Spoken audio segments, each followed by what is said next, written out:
What's happening, roadies? This is Pete Shapiro. This is Richard Bennett. What's happening, roadies? This is Brian Rashap, and you're listening to Roadie Free Radio. What's up, roadies? My name is Larry Milburn, and this is Roadie Free Radio, your VIP pass to meet and greet the stars behind the scenes of the music and film business.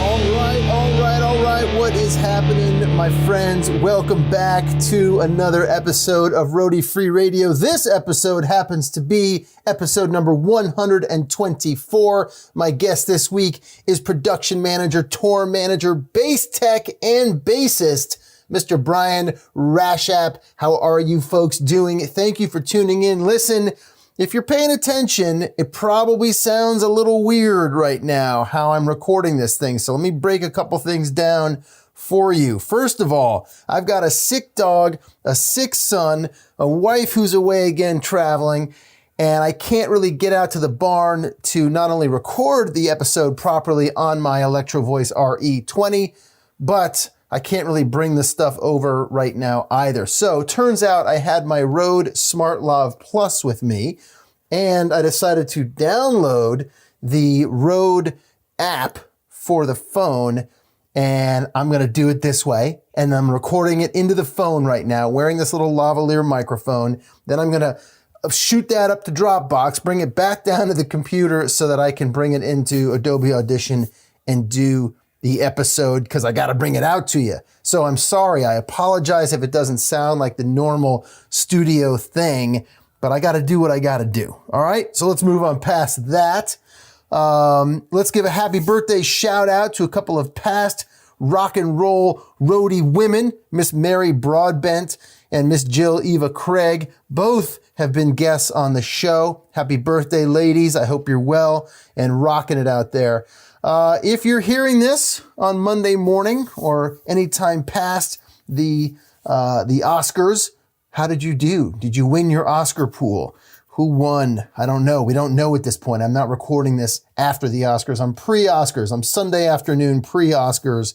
And who knows how the night shook down. I hope it shook down well for you. I just saw, we got a couple of screeners through a friend, and I just watched Black Klansman, Spike Lee's film.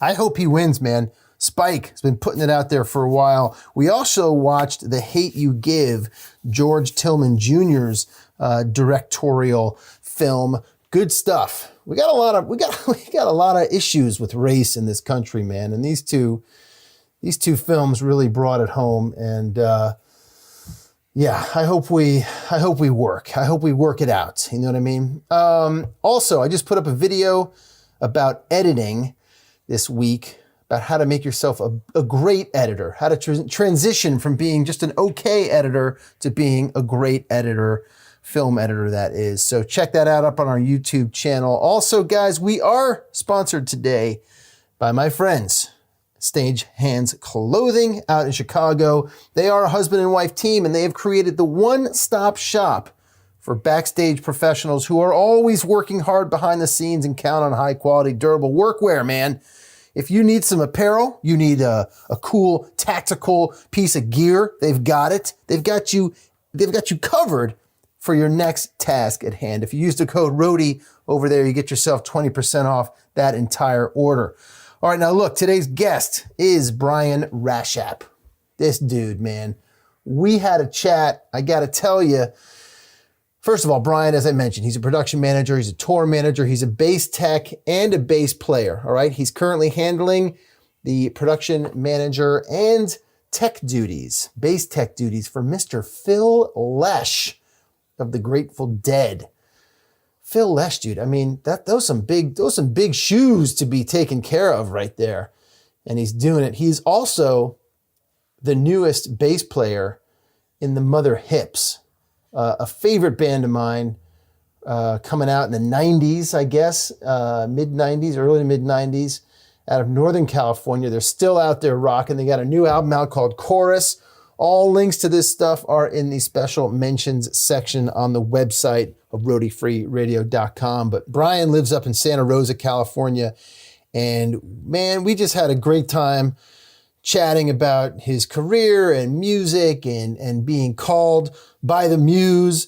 And it was just super cool. And it put me in a very kind of nostalgic mood for California and the music that he was playing. So I've been listening to the Mother Hips album Shootout since we did our interview, which is about a week and a half ago now. And it's just been making me miss my California time in the early to mid 90s into the 2000s. So I'm hoping to catch up with Brian for Phil Lesh's birthday celebration at the Capitol Theater coming up real soon. But we had a great chat. I hope you enjoy it. In the description for Brian here, I mentioned a life transition that happened, and I think we hit that at about halfway, maybe 3/4 of the way through the interview. And man, he had like a trifecta of events that happened, losing his job and a divorce and this and that, and that just put him back on his musical course. And it was super cool. So we dug into that. All right, so listen, we are also sponsored today by ShowPro Beard Co. If you've got a beard, or perhaps your spouse or your boyfriend or your loved one or whoever you know has a beard, and you think they need to clean it up or tighten it up, ShowPro Beard Co. was actually started by Chris Wilson and his wife. Chris is a live audio engineer. Guess what? His interview is going to be coming up in just a couple of weeks, by the way, and they've created their very own unique formula of beard balm that not only performs well in terms of health and nourishment, but it also provides the control, shine, and pleasant aroma that any bearded professional would appreciate. They are non-waxy, they're all natural, and gosh darn it, they're going to leave your beard soft, smooth, and nourished. Now, once again, you use that code RODY over there when you check out, you get yourself 20% off your entire order. That is RODY when you use the old code over at ShowPro Beard Co. All right, without further ado, because I don't know how this audio sounds right now until I get it in the machine. So hopefully it sounds okay. I don't want to mess around. Very much looking forward to bringing you this episode today.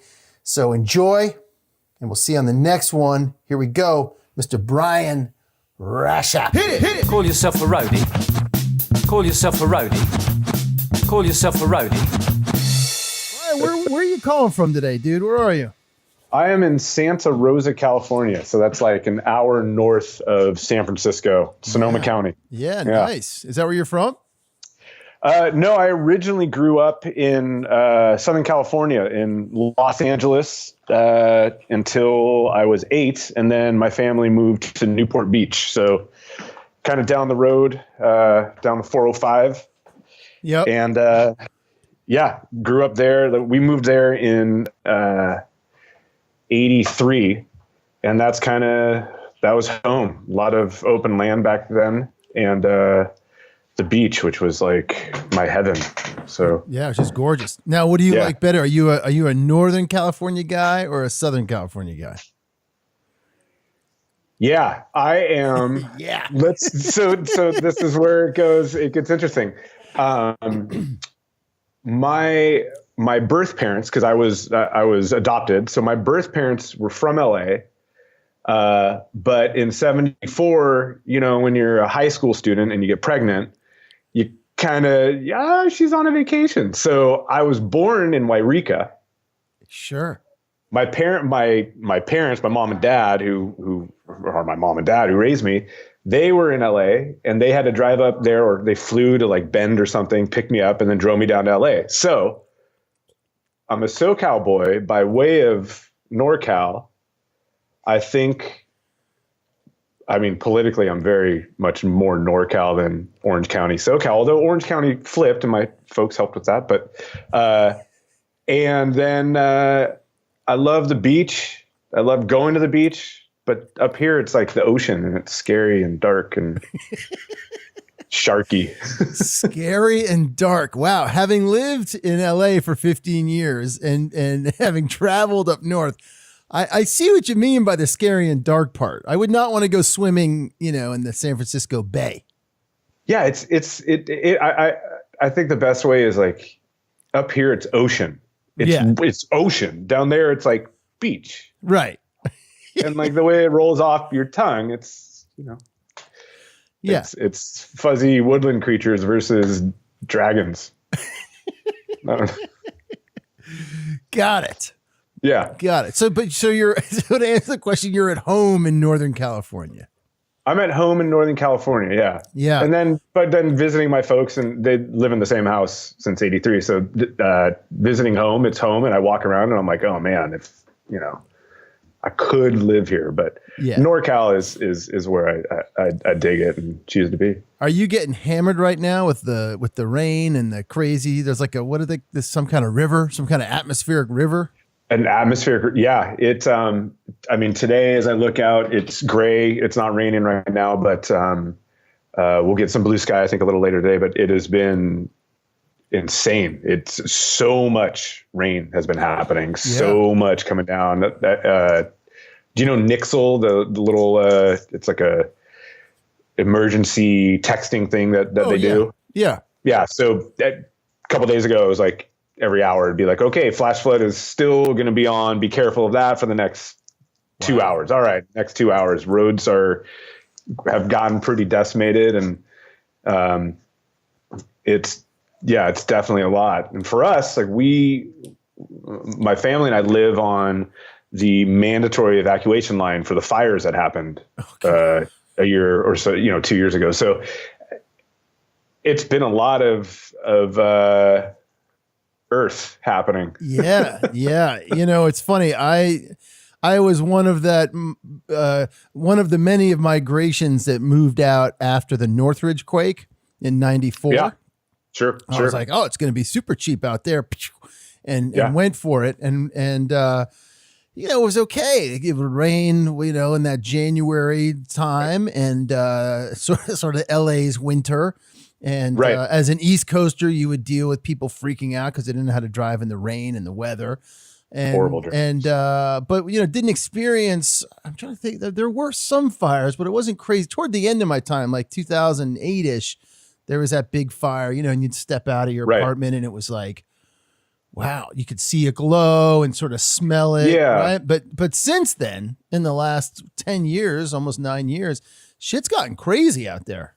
And up in your area too, man. I mean, lack of snow. Yeah. Now a lot of snow and moisture and precipitation and fucking fires like nuts. Crazy fires. I mean, growing up in Southern California near the beach, and then even like driving through Malibu and stuff, there'd always be fires in these pockets in these coastal areas.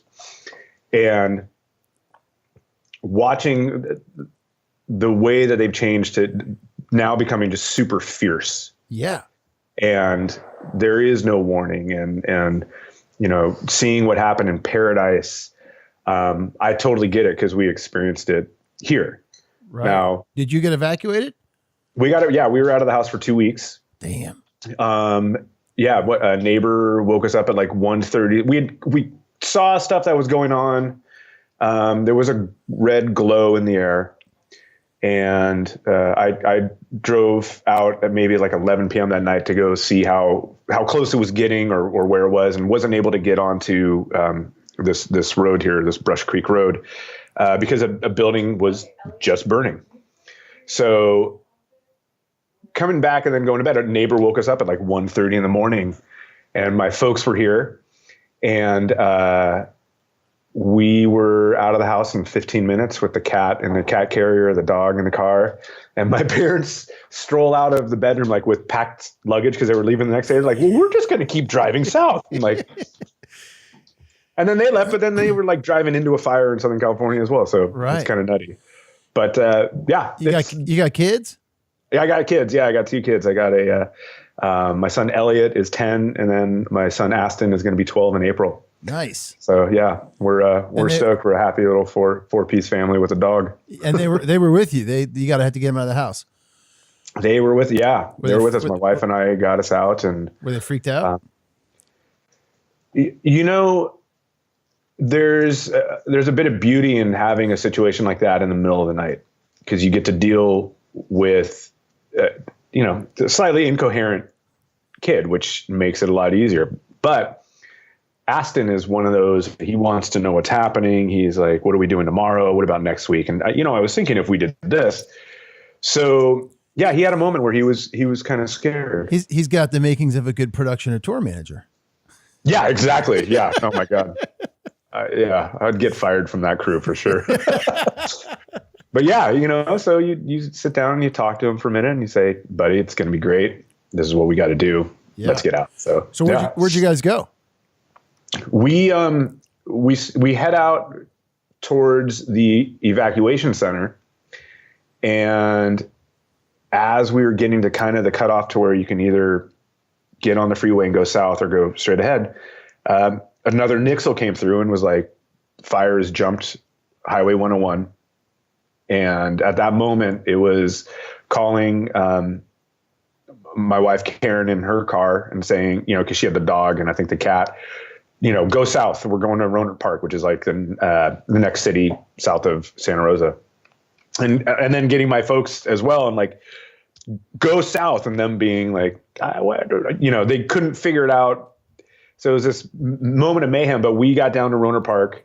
My wife and our kids and I got into, and the animals got into a hotel. My folks headed south and stayed there for a week, and then went to a friend's kind of vacant house a week after that. Excuse me. Sorry. Yeah, it's all good. Find the mute button on this thing. But yeah, so we got out and everything was cool, and here we are. And you're back and you're safe. Now you might have flooding and mudslides to deal with.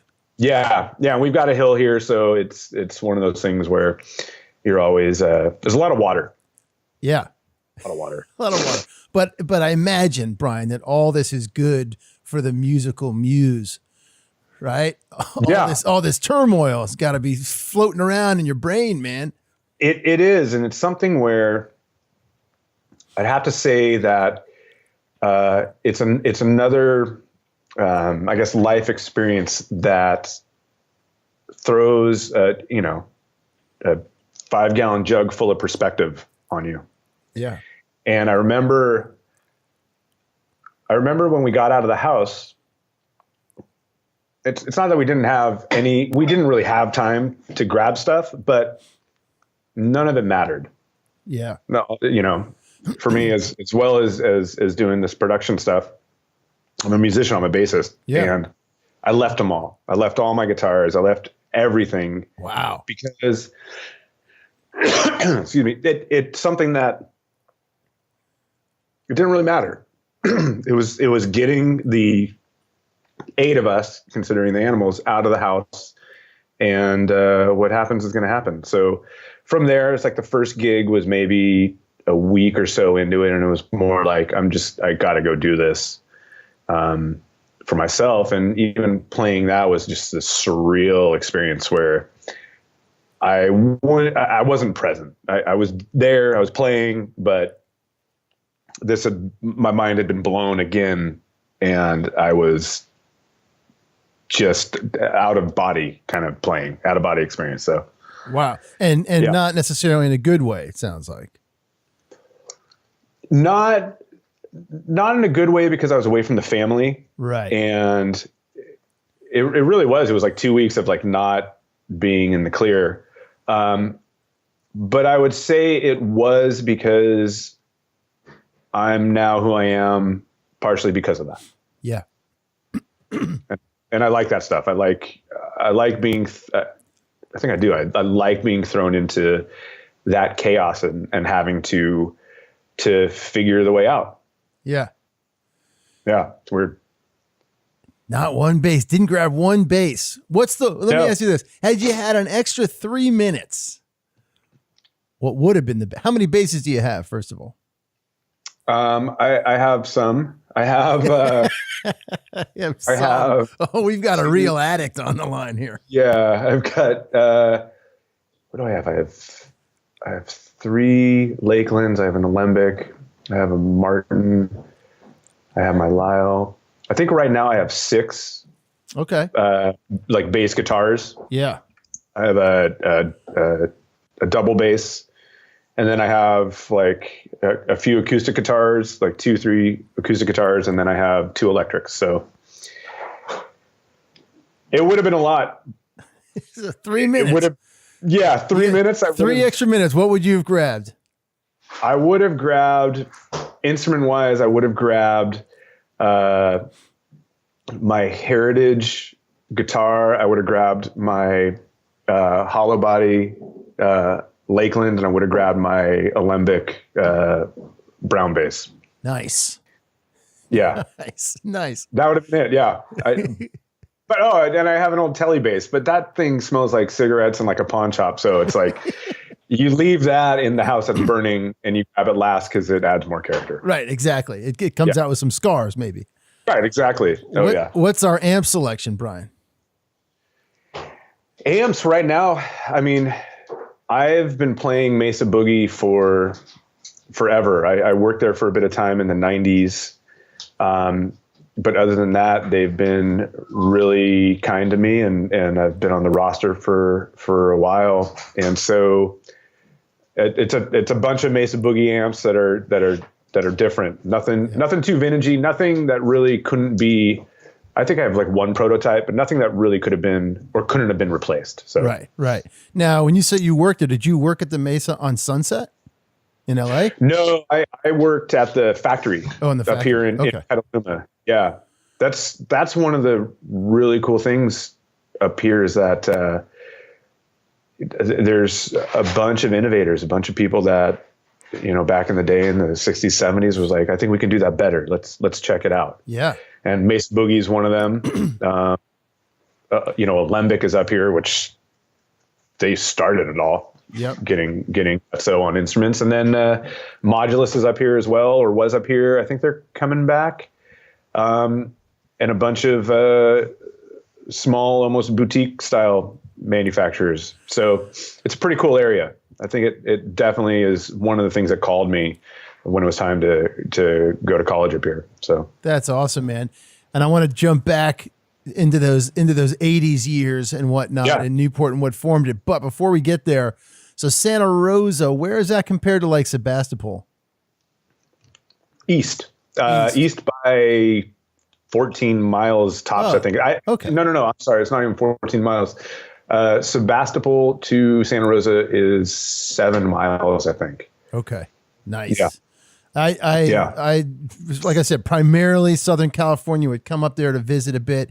And I came up to do an interview at a recording studio in Sebastopol for a doc that I helped produce. And I just remember like, it was so beautiful up there. It's just gorgeous up there. Gorgeous. Yeah. It really is. And West County is an incredible, I would just drive through West County. If I needed to go somewhere, Forestville or even further out on like Russian River, just driving and putting the windows down. And if you stay the speed limit through all these, hill passes and whatnot, you don't really need to brake. Right. And you can just, it's just cruising. It's like being in like, when you're 16 or 17 and you borrow grandpa's like Cadillac or Lincoln. It's like, it's full air ride and just cruise and the hills are incredible. It's amazing. So it's and you say that and it's like, there's a different version of that in Southern California. Windows down, driving along the PCH. Oh yeah. Right. That all to me brings to mind like the Eagles and like that sort of vibe. Whereas where you are, the Spirit of the Dead and Phil, obviously I know you work with Phil and the Mother Hips, and we're going to get to all that good stuff, but like, that's a different vibe, right? It is. It really is. I think, different mindset. It's amazing. It's a different mindset. Yeah. And I think when you look at, everybody always says that like LA fast paced, it's super spread out and there's a means you got to do it. You've got a goal to get to. And I think that's true in a sense. I think with like the music down there back in the 70s, 80s or whatnot, it was like, let's get to the point where this song is fully constructed and then put it out there. And I think up here, there's the same mindset of like finishing it, but that's some really cool architecture over there. I'm going to go take a look at that first, Right. before we get to it. And yeah, I'm sure it's going to be, chorus, verse, chorus, bridge, or whatever, but let's just hang out here for a second. And I dig that. I think that's something where you find the beauty in those little moments. Yeah. Yeah, absolutely. That you weren't expecting, that you didn't know was going to happen. You weren't even thinking was going to happen. And man, we just went on a 3-hour hike, and now we're coming back, and let's cook some dinner and then work on this song. Right. And we have a whole new song. That's even better. That's more exactly more informed. Exactly. Maybe don't play that chord. Good. Okay. Right. In but fact, yeah, exactly. Maybe don't play at all. Think about playing. Right. Think about playing. Yeah. Yeah. Right. Just imagine yourself playing. Whereas in LA, it's like, how many guys can we get to play that part? Right. Right. Yeah. Like the Steely Dan syndrome. Yeah. Exactly. Here's a lot of blow. Right. We're all going to play guitar on this one thing. Right. Whereas where you are, it's like, here's 7 bags of mushrooms. Right. Exactly. And let's go for a walk, man. Yeah, exactly. Do you remember recording? It was great. I think we got it. We haven't been home yet. We're good. Right. We never left home. Exactly. We haven't even been in the studio yet. Yeah, exactly. All right. My man. So the 80s. So you were born, when were you, give me the year, the date of the birth. That was March 21st, 1975. 1975. All right. I got you by 4 years. So we're basically compatriots of the 70s, 80s time. Yeah, definitely. I fully believe that. So yeah. All right. So, you're born up north. So how old were you when you moved down? Real quick. 3 days after I was born. 3 days later. Yeah. I mean, right. my parents came up and got me. Yeah. Immediately. The adoption was already set. Wrapped you in a little tie-dye blanket and brought you. Yeah. Yeah. Brought you on down. It was actually like an old white long john. Oh, right. Type blanket. Sure. That I wouldn't let them get rid of until I had no more blankets. They'd try to introduce a new baba, is what I called it. Yep, of course. No, didn't take the baba. I wanted the old one, the ratty one. So that's funny. I had a pillow named Bobo. Nice. So yeah, I think they were cousins or something. Probably. All right. So, and now you're living in LA. Yeah. And Newport Beach. Tell me about those, those teen years and when the bass or when music really, got in there. Sure. I would say that the music was always in there. My wife and my dad were just talking the other day. There's a commercial, a Chevy commercial or a truck commercial. I don't know if you could say Chevy on this. You say whatever you want. Yeah. They're singing a little bit country, a little bit rock and roll. Yeah. Donnie Marie Osmond song. So growing up there, I remember jumping up and down on my parents' bed, singing that to the TV show. Wow. And I had like one of my dad's like awls, like the tool. Yeah. Where he had like taped the pointy part off because that mimicked the silver wireless microphone that they would use on that show. Oh yeah. So that's like super young. By the time I moved to Newport Beach, I was 8. So that was 83. I had already been informed, musically informed. My folks were both in the school system, so we had nannies or au pairs from England that would live with us and help. They were there when my sister and I would get off school or whatnot. Yeah. And Judy, who was our first one when I was like 5, was super into the Thompson Twins. So 5, 6, 7, 8. I'm Duran, Thompson Twins are my jam, and they still are. Sure, it's amazing music. Yeah. By the time I moved to Newport Beach, I was playing piano. By I think it was between 6th and 7th grade, I started playing guitar. Uh-huh. And I went to my high school was 7th through 12th, and some friends of mine.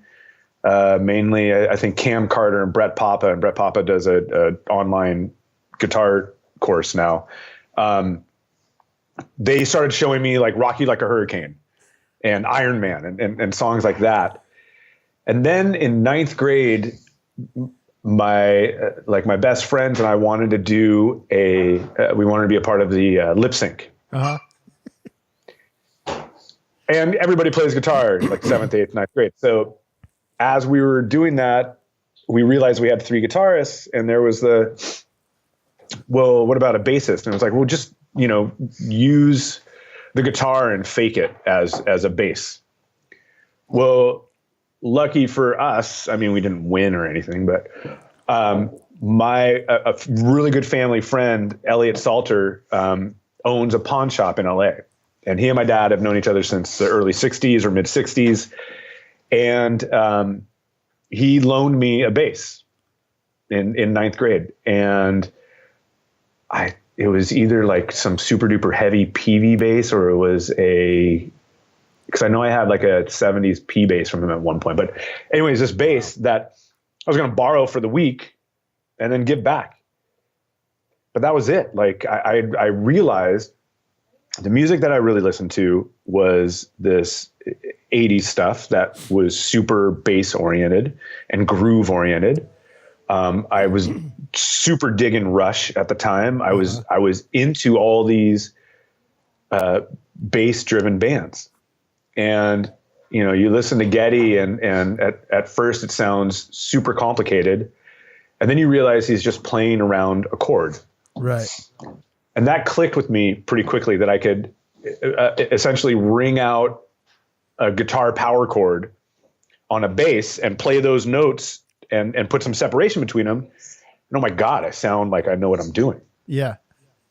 So ninth grade, the bass hung out for a really long time. Through Elliot and his pawn shop, I was able to switch that bass for a different bass, borrow a guitar here, switch that guitar. And that's really where it all came from. And my youngest is named after him at this point. So wow, it's kind of one of those things where that is, that's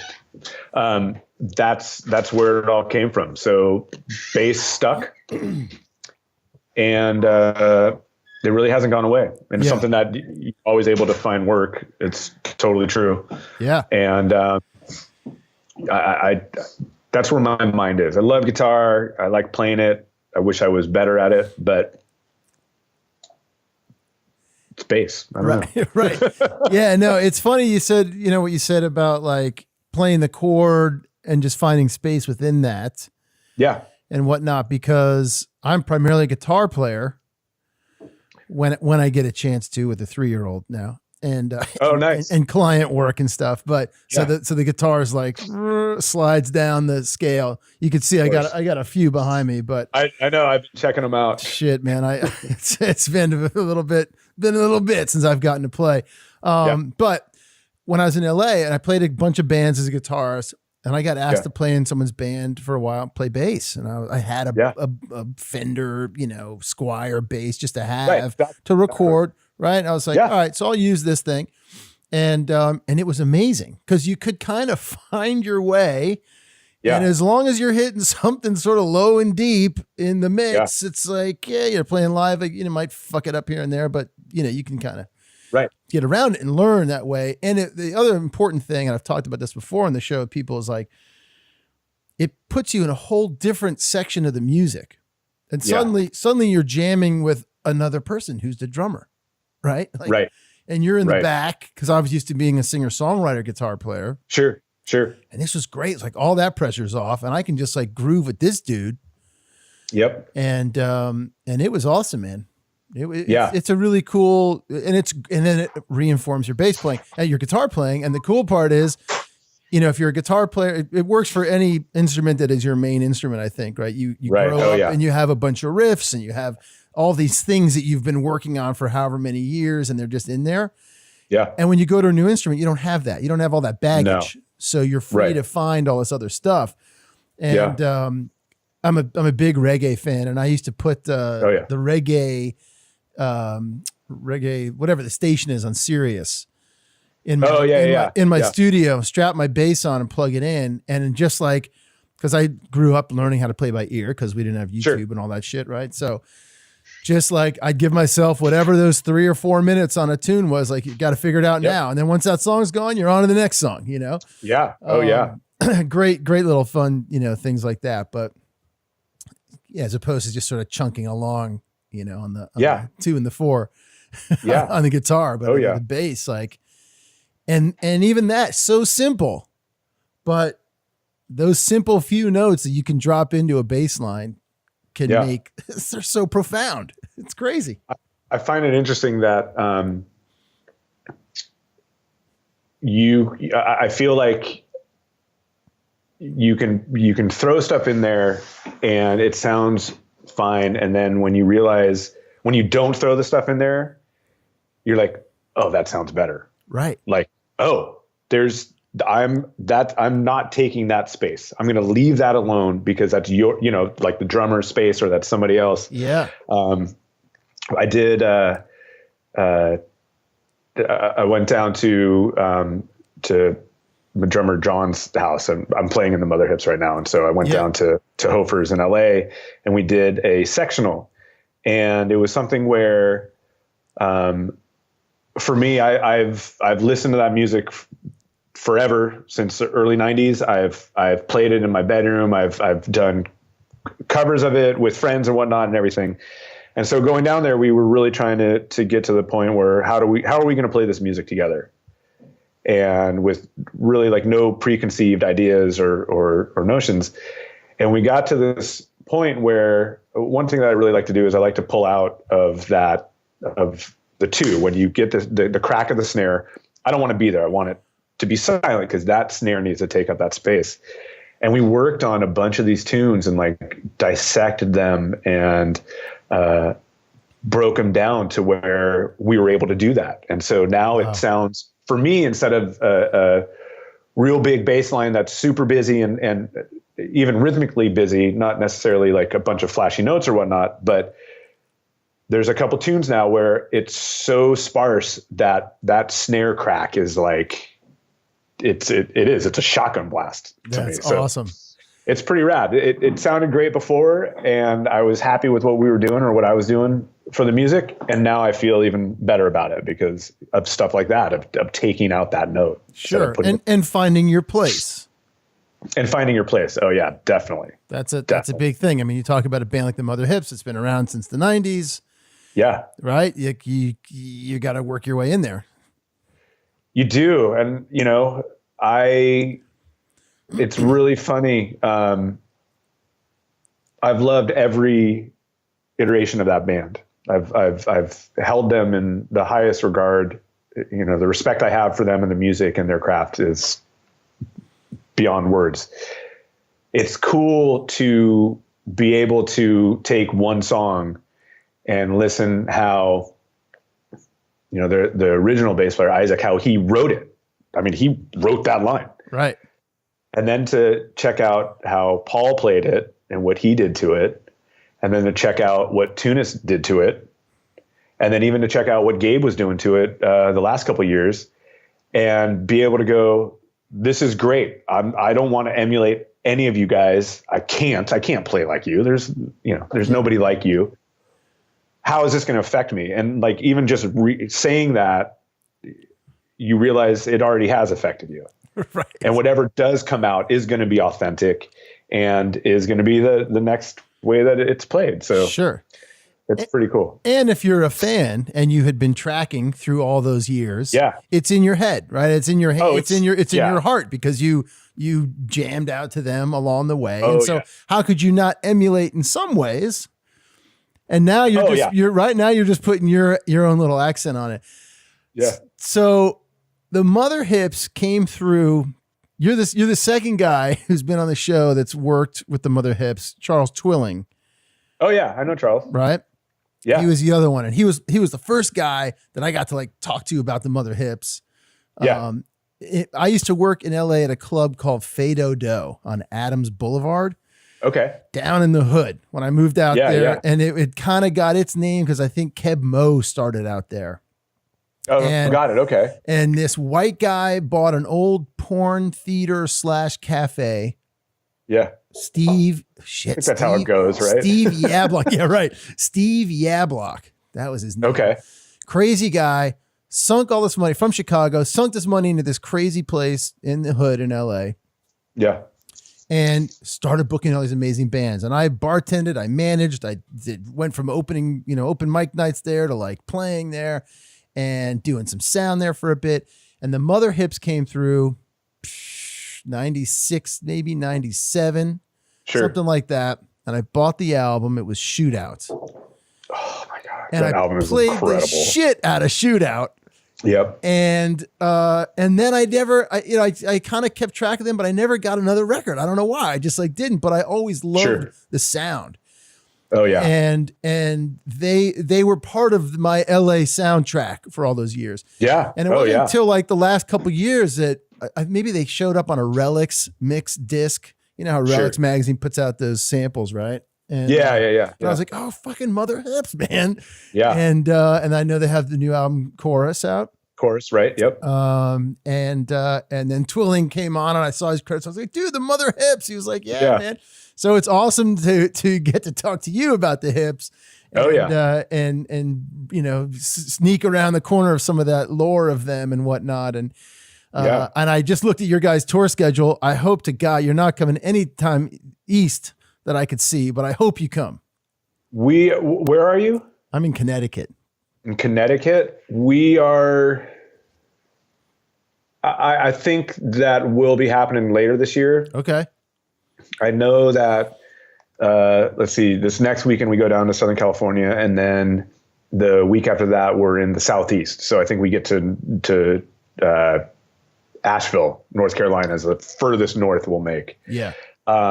But I do know that I think in April we'll be out near Chicago and stuff. So we're starting to bring those markets back in. Cool, man.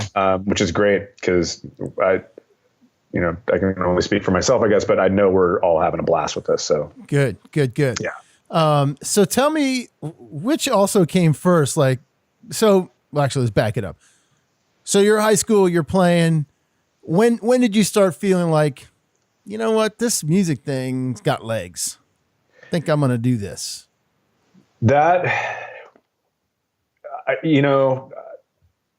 I think, to be honestly, I think forever. I think I've known that this was it. I loved dolphins and photography and the outdoors when I was growing up. And, my mom was like, oh, maybe you can be a photographer for National Geographic. And like all these different ideas. Great. I'm going to go play my guitar. So it was one of those things where I think it's always been there. I noticed, I think it was like 10th grade probably, where going to the beach was great, but I didn't need to do that during the day anymore. Maybe my friends and I could go at night and sit around a bonfire and just play guitar. By 11th, 12th grade, you start, kind of going to like high school parties and stuff. Ended up always talking about music with certain friends of mine. And then even we wouldn't even have parties. We just have get-togethers. And then a couple of us would be recording a song or something. And they were god awful. There was one time where my friend David Fallich and we were recording a song that we had written, and it was, I'm pretty sure there were margaritas, but we never tuned. I don't think we tuned our own instruments, let alone tuned together. And I remember just like hitting that play afterwards and just being like, oh God, this is horrible. I don't think the margaritas had too much to do with it. I do think, however, not really being prepared to record was the main thing. But yeah, music it's always been something there. I went to a community college in Southern California, got my AA degree there before moving up to go to Sonoma State and entering the music program there. So it's just always been there. It's something that, forever. I don't think I've wanted to do anything else. I did the corporate thing for a long time, but this is where I belong. In what capacity? I worked for Marmot who makes like outdoor gear and stuff. Oh yeah. The headquarters are here in the area, and so I worked for them for 14 some odd years. Wow. As a warranty and repairs and donation department manager for the world, for Marmot World. So did that, and then was always playing. But when that ended, it was full tilt music. And what happened, or what precipitated you taking that job? A couple things. I mean, I'd worked in the outdoor industry for years at that point. I took that job in 2003, I think in August or July of 2003. And at the time, my girlfriend and I had moved to Southern California for a year or so to explore that and play in a band that didn't end up really happening. And then with Marmot, it was trying to get back up here. At that point, I had been playing guitar in this reggae band, Groundation. And we all went to college together. I'd moved away and was coming up and doing tours with them at that point. And it was just one of those realizations, like, I think we need to be in Northern California still. And this was a silly move. So getting that type of a job with Marmot, where it was not just like walking a retail showroom, but actually being on the manufacturer side, was pretty appealing. The money was pretty appealing. And yeah, from there, a chance to have something steady. Exactly. So Yeah. how long after college, how many years after college did you just sort of go that, like, I'm just going to be a musician, that route? The non-steady route. The non-steady route. I mean, that was always the idea or the dream, I think, even doing this Marmot gig. And then in 2011, I went through a divorce. Okay. And was like a single father for quite a few years, where it was on and off just me and the boys. And the catalyst of that was kind of pushed me into, like, this isn't what I want to be doing. I don't want the Marmot thing. Yeah. Yeah. The dad thing is like the greatest job Right. ever. But I don't want to be sitting behind a desk. I don't want to be doing this. I believe that there's something different for me to do, not necessarily something better, because I think every job is super important and there's a reason that job is there, but there's something different and better suited for me, my soul and my brain and everything. And so that was, as that was all happening in 2011 through 2013, I was just, I'd say, lucky enough in April of 2014 to get laid off. Marmot started going through some changes that have, been way more since then. But when that happened, it was like, here's your chance to really start this new career. So wait, if I can just hit the pause button for a sec. So you're newly divorced by 2 years. Yeah. You're single dad in it with two boys that are how old?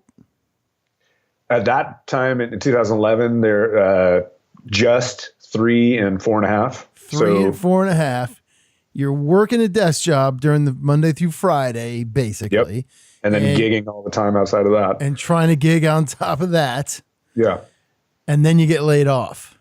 And then I get laid off, and it was like the greatest thing ever. It was okay, good. That's kind of where I was going. Yeah. It was a good thing. You weren't like, fuck, my life is in turmoil.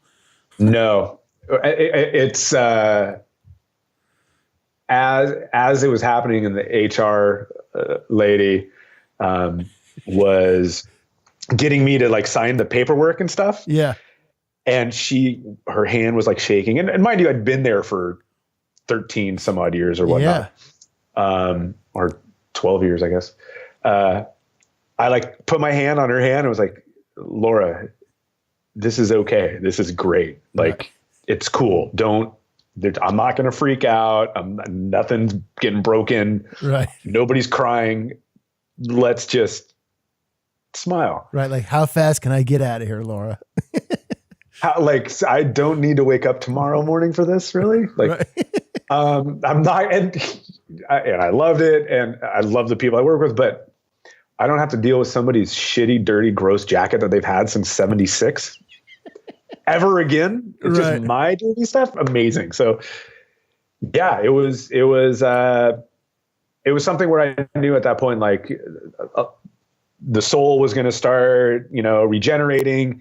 Everything was going to start building upon this new foundation. It's like more family time. Because at that point, trying to have like a 9-to-5 and being a single father, you're dropping the kids off in the morning. You're making sure they are taken care of 100% before you even eat, or you make your coffee, or you start going to work. So I didn't have to worry about that aspect of my life or my adulting. It was being able to take care of the kids. And then it was on top of that, what else can we do? So, yeah. And you must have had help in terms of family, maybe, or a sitter or something on weekends. I had a sitter at that point in 2014. I believe my ex and I were sharing the kids roughly 50-50. Got it.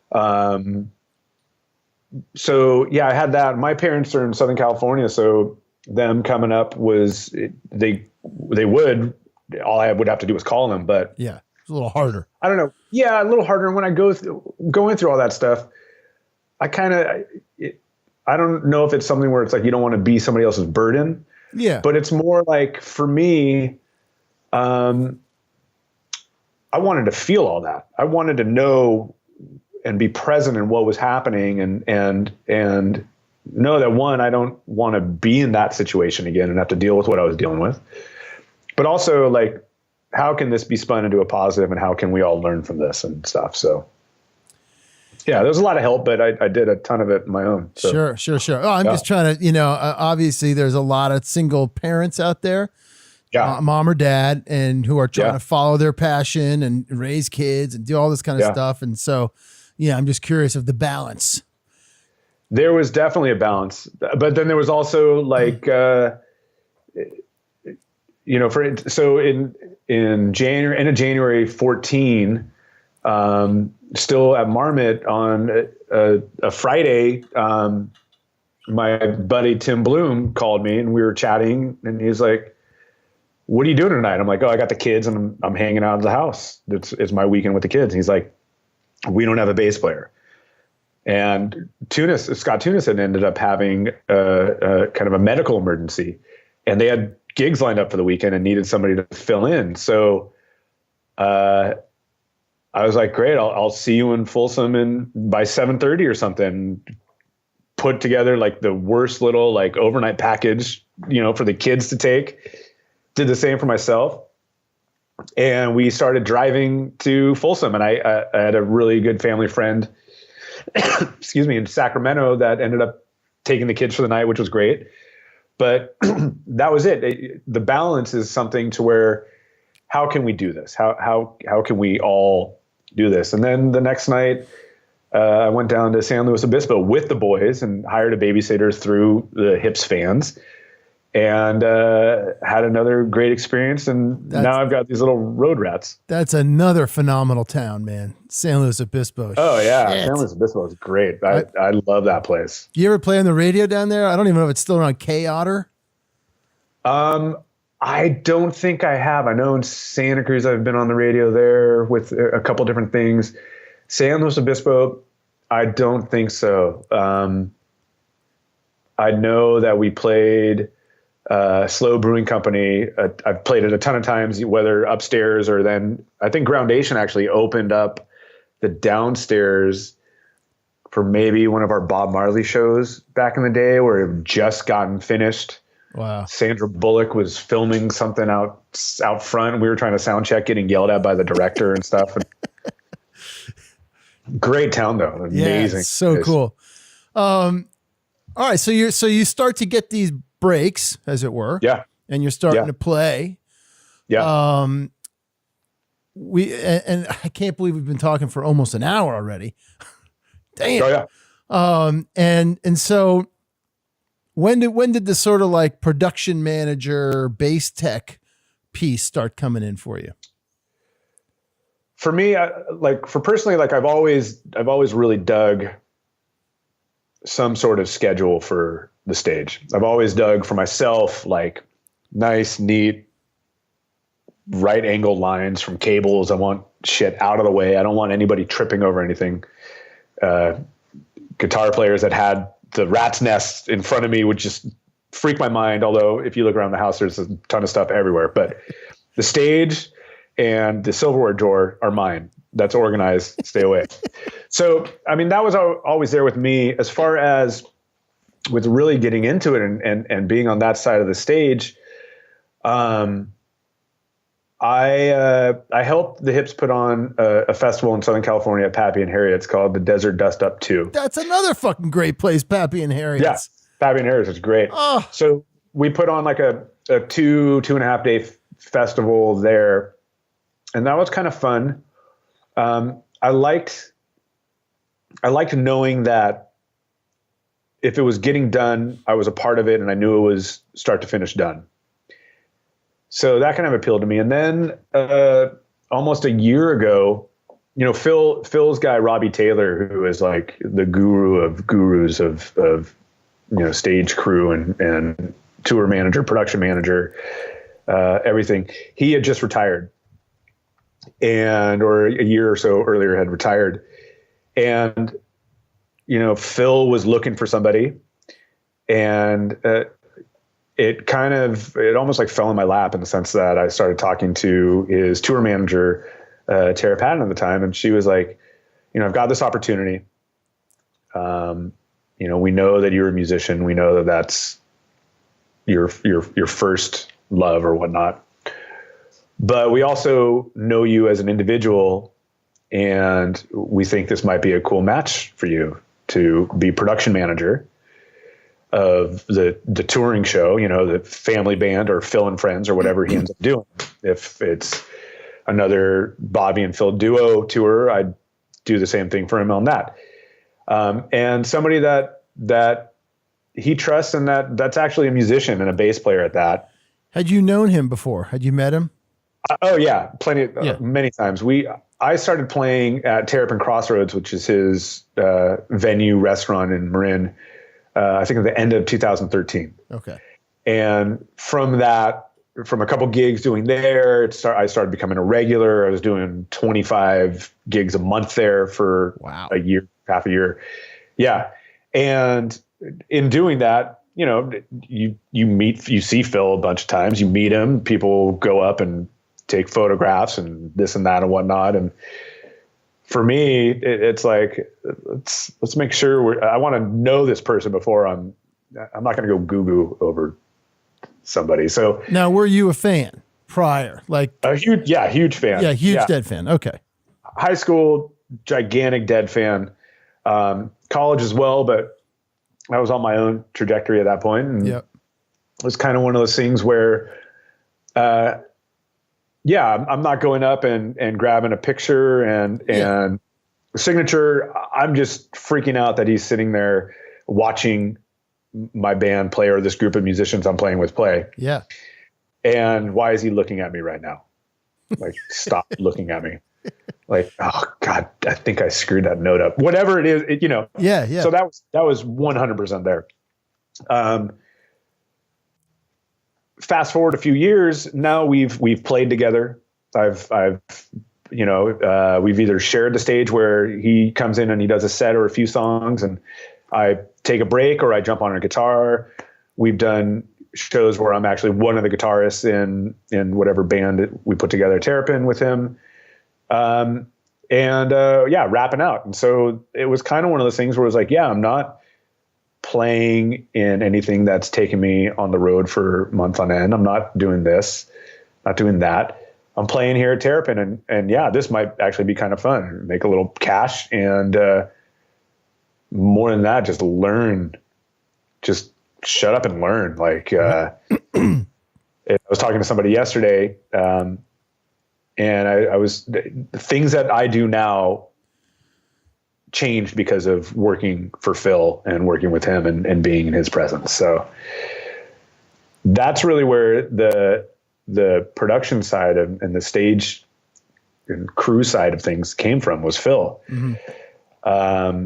And so first it was production, and then you started segueing into like bass teching for him. Yeah. Well, with Robbie did everything. So with Robbie leaving, it's really left that open. And so it was all kind of at the same time. I mean, as far as bass teching, it's setting up. I set up his rig every away show. I make sure everything's working. I tune his bass. I make sure it's clean.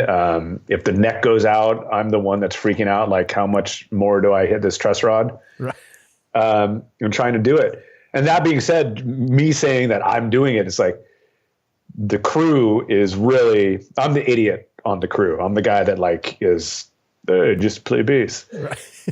Everybody else, Alex Jarvie, Andrew Erickson, Kyle Lynch, Yik Wong, these guys are masters at this type of stuff. They know everything. So are a lot of those guys left over from, is it still all just an extension of what it was? No, Yik is, I believe. Yik's been doing it forever. He still has his board made by Kid Candelario and still has his cables from Kid. But these other guys, Alex Jarvie and Andrew Erickson and Kyle Lynch, they're engineers. They're guys that, they're like late 20s, and family friends and stuff that have like grown up in this world and are now, I mean, they're doing front of house and monitors and making sure the stage is run properly, at the biggest festivals, at the biggest venues, for people in the audience that have seen more shows than these guys have been alive, years they've been alive. So, it's pretty incredible. I mean, I have mad respect for the crew that I get to work with. So, yeah. Is it still weird to you that you're in this position with him? Yeah. Excuse me. It's weird. If I say this a lot, but if I was to go back to my high school self and be like, dude, you're doing great. Okay. You could have done a little harder studying on that test, but let me tell you something. When you're in your mid 40s, you're going to be working for and teching for Phil Lesh, the guy from the Grateful Dead, right there. That you were just at Sam Boyd, in Vegas. You're going to be working for. No, I'm not going to be working for him. You're also going to be playing in the Mother Hips, and then little road shows, tour managing and whatnot for them as well. It's like, stop lying. Who are you? You're creeping me out, stranger danger, but right. You're lying.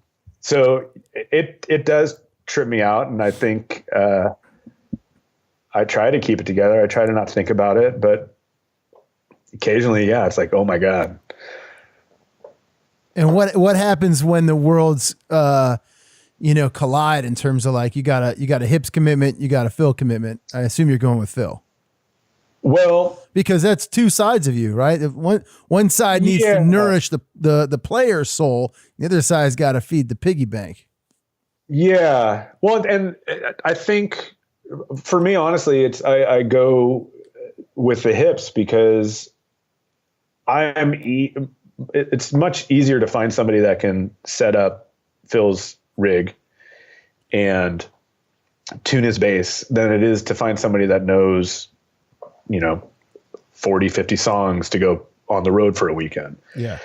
So they're super accommodating. The Phil crew is super accommodating about that, which I, completely appreciate. On the same note, I think the Hips would be as well. If I couldn't make it out, they could try to find somebody. Luckily we haven't run into that, too much, but yeah, I missed a Northwest run with Phil because I was on a Northwest run with the Hips. Yeah. And luckily now, we got 2 more outings this month with the hips, and then next month there's no hips, and I'm going on a Chicago run with Phil, and then his birthday shows at the Cap after that. So it won't, At the Cap in Portchester. Yeah. When is that? That's not far. March 14th, 15th, 16th, I think. Uh-huh. Yeah. Okay. I'm going to look at my calendar. I'm going to be in touch. Yeah, hit me up. Yeah. That's going to be a cool one. That'll actually be Phil and friends. That'll be Phil, Jackie, Molo, I think Graham, and then maybe Luther Dickinson, but then also Benmont Tench is going to be on it. Damn. And that'll be pretty rad. And I've already gotten his rider of like what instruments he wants, and I'm really excited to hear him on all of those. So whoa, that'll be pretty cool. So I have not seen a solo Phil show. I've seen Rat Dog, saw Jerry Band back in the day. Yeah. But I'm assuming he's pulling from the same canon, right? Yeah, he does. I mean, a ton of Dead stuff. And then with the family band, there's a lot of branching out. I mean, lately they've been doing, I think they'll do a couple of Ross James tunes. And I think they're even doing some Brian Lesh tunes, which is one of his sons. Wow. Who Brian and Graham Lesh and Phil and Ross and some other guys had the family band first, that was where it started from, because it was full on family members. So yeah, they're pulling from everywhere at this point. So nice. It's kind of cool. It's really cool to see Phil and to watch him play things that he's never heard or played before. Yeah. That's one of the cool things for me. It's something where when we do like songs in the park, songs to fill the air, we'll do it in the park at Terrapin, and I'll be on like acoustic guitar, Phil's on bass or whatnot. And I think I've even gotten him to play like the theme to Adventure Time before, the cartoon. And it's like, everybody's just like, the hell is this? And I'm like, just keep going. And Phil's got this weird smirk, and there's always like 1 or 2 dads in the audience that are just like, woo, Adventure Time. So watching Phil play things that he's never heard of before and played are amazing. So it's cool. He's 79 this year, but he's 15. So yeah. Well, he always has had this smile that looks like he's like a 15-year-old kid. Yeah. Yeah. I mean, talk about like being open to, receiving the alien sound waves. Man, that guy is it. It's incredible. So how's being around him, being part of that family informed your playing? Well, I would say that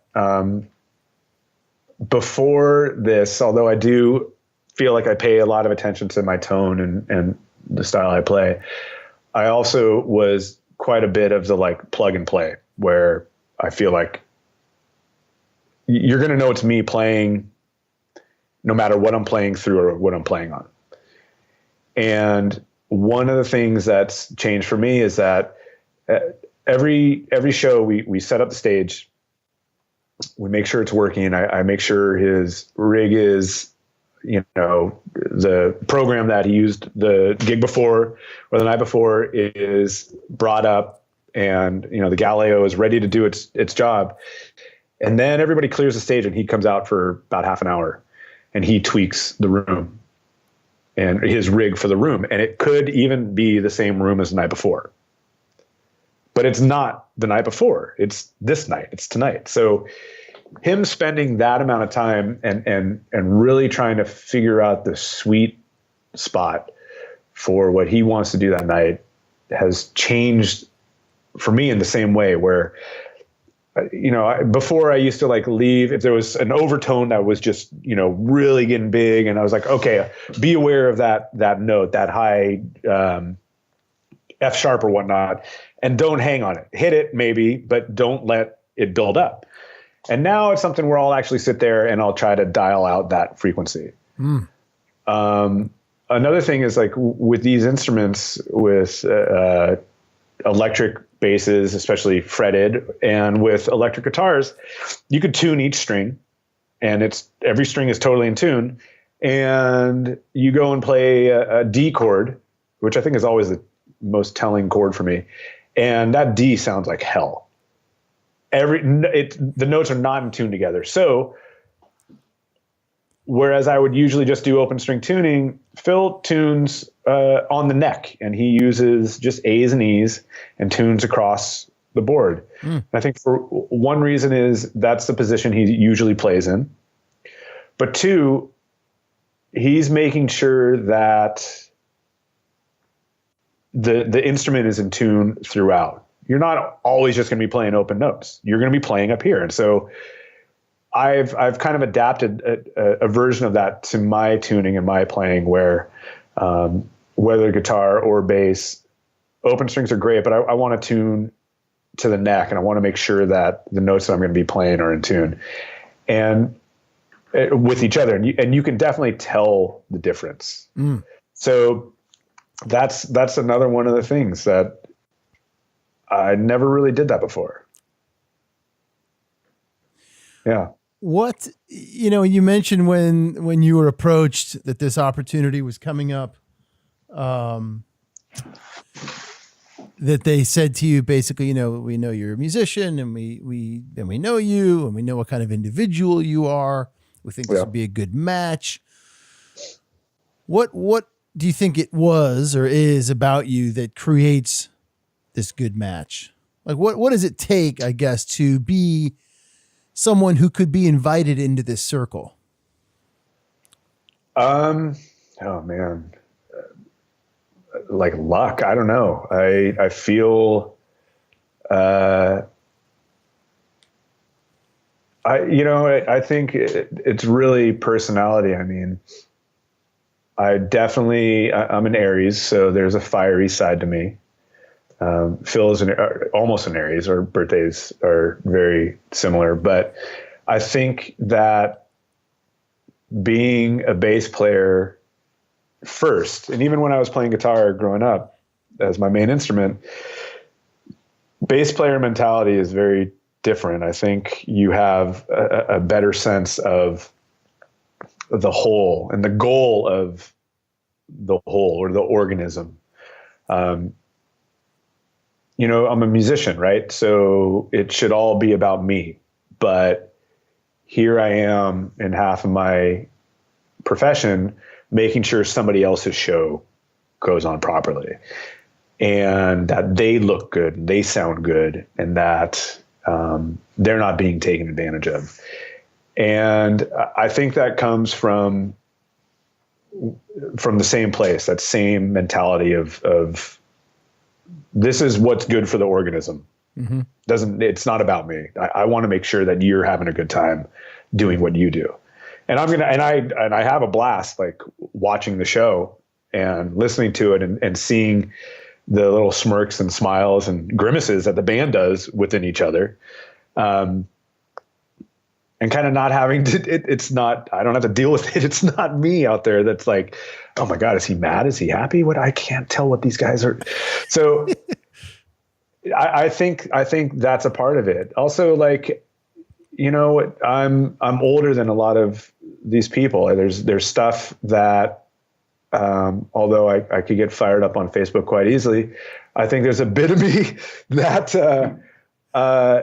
is like, just let it go. Like, don't worry about that. I mean, if these guys, if the family band or Phil or any of these people get upset, and even if it's like pointed at me, it's like, that's just going to roll off. I'm not going to harbor that. I'm not going to accept that it's this super personal thing. It's not. Right. And I think that's a lot with the bass playing. It's like we're sitting there, and I want to make sure that you're good as a bassist. I want to know the first notes of the next measure or whatnot, because I want to make sure that you have your space to create your guitar line or your keyboard line or whatnot. So it's the same kind of thing, I think. Are you a big practicer? You practice a lot? Like today we get off this and you got to hop on the bass for a bit? You know, my practicing has kind of gone away. When I was playing, I mean, at Terrapin, it was literally, we were doing happy hours every day. We were doing a night show every day. And then on the weekends, we were doing brunches. It's like when that started happening, my practicing sort of went away, unless it was something I really needed to work on. Sure.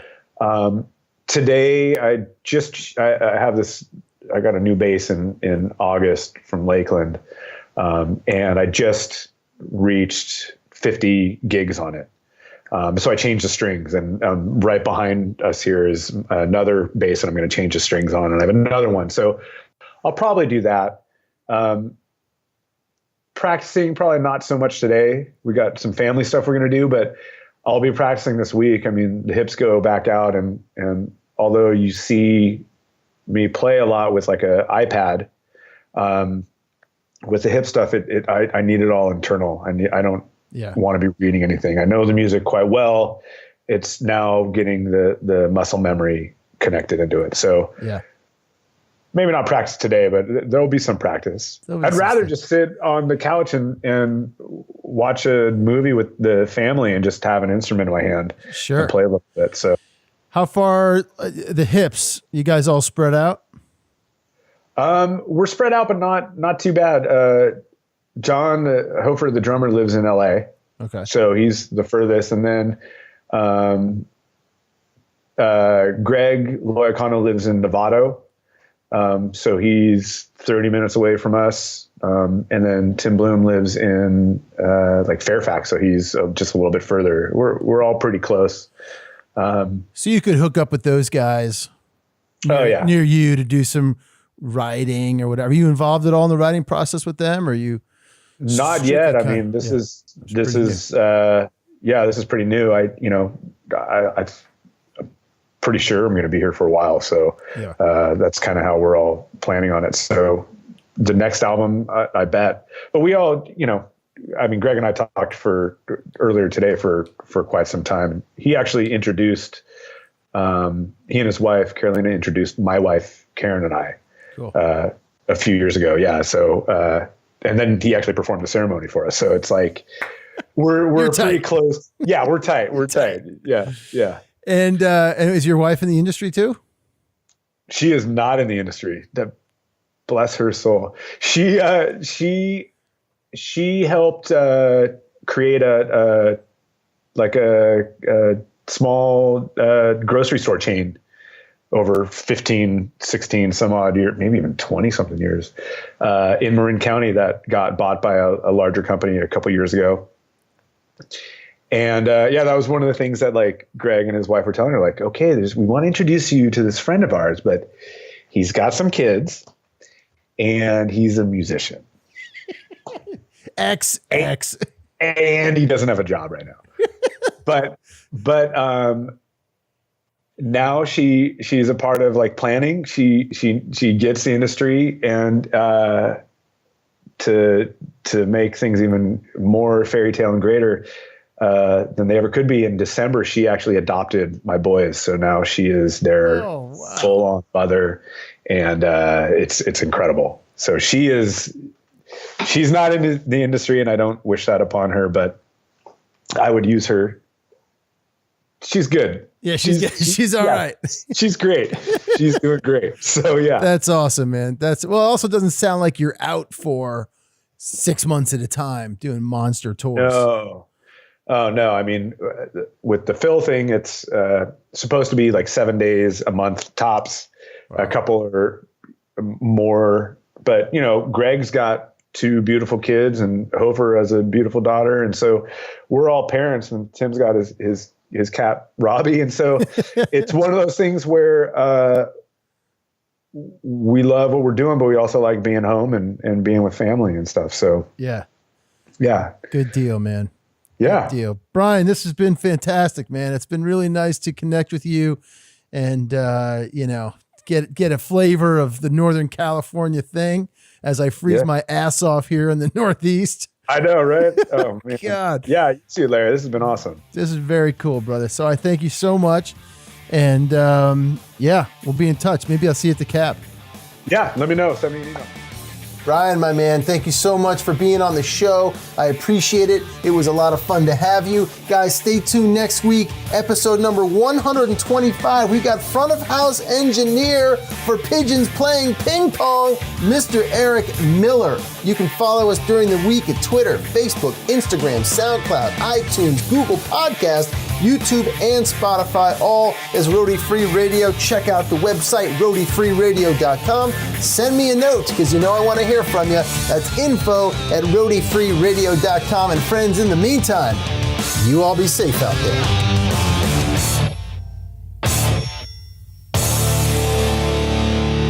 No roadies, no rock and roll.